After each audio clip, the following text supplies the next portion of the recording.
So here we are, Miss Monique. I've taken out her lower rear seat and began pulling the carpet from the back to the front.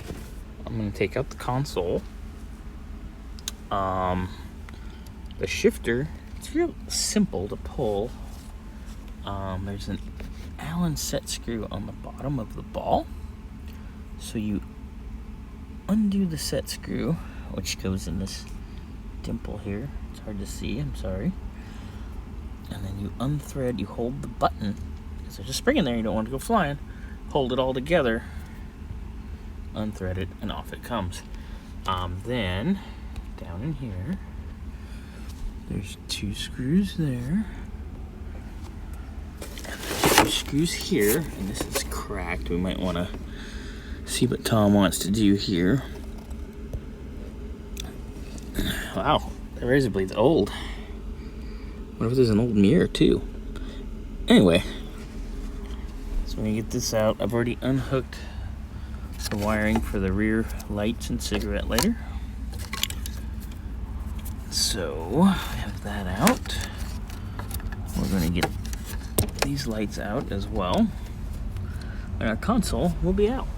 Console's out.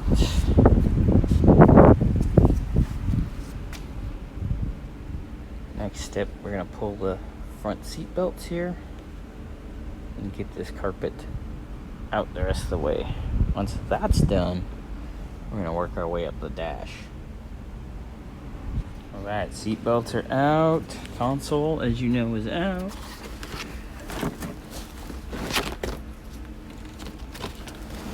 Back half of the carpet coming out.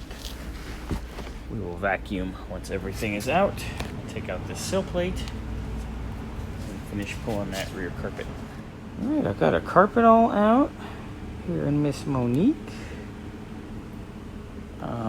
We tested the dome light. We don't have any voltage.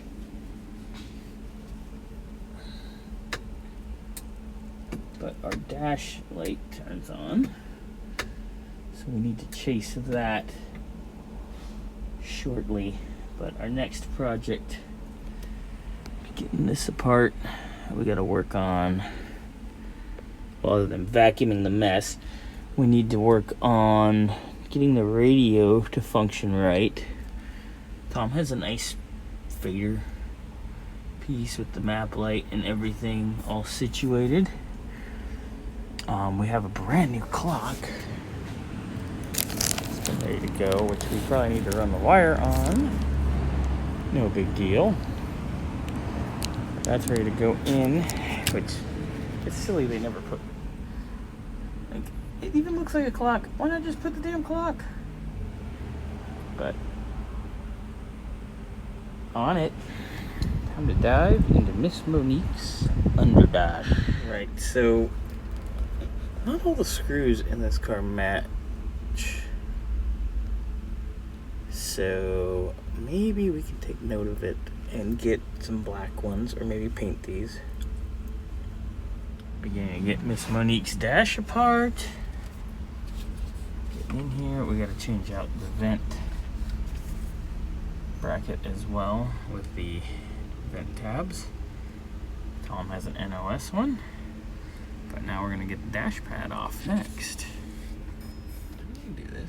Glove box coming out. Ooh, pretty. Look, Wes got here. Hey. Random. Hey, good. Alright. Glove box is fully removed. Our glove box light is disconnected and out. Hey, this looks just like Kent's. Oh, because it's a fuselage Mopar. It's all the same. This defroster duct is no es bueno. No bueno. No lemon pledge. Alright. Dash pad we need to get out. We need to get, this is dash structure. But we need to do the pad. Get the pad out, which goes all the way around. That way Tom can do his Tom magic. And I want to get the cluster out. If I get everything out by like 1 o'clock, which is a little less than an hour from now, I think we're going to be really good. Because that'll make me happy and it'll set me up good for next week, which there might not be next week here because next Wednesday is D-Day on Andrew and Todd's. So, yeah. Nobody will see us next week unless they come to Andrew and Todd's. Yeah. Because we're probably going to live there. Just Oh, we'll see how things go today and tomorrow. Alright, so Wes went to go drop the radio out, and it had one screw holding it, Wes? Yep. Oh, that's a Cruise-O-Matic special. Don't worry, we're going to fix it. We'll get her done. It's going to be nice. It's going to be real nice. Oh, hey, look. What? Tom was like, I don't know why my air doesn't work. Look at that melty connector right there. Hey, look at that. Want you know there, bud? I'll go under there and get a video from where you're at in a second. Oh, yeah. Let's pull the radio out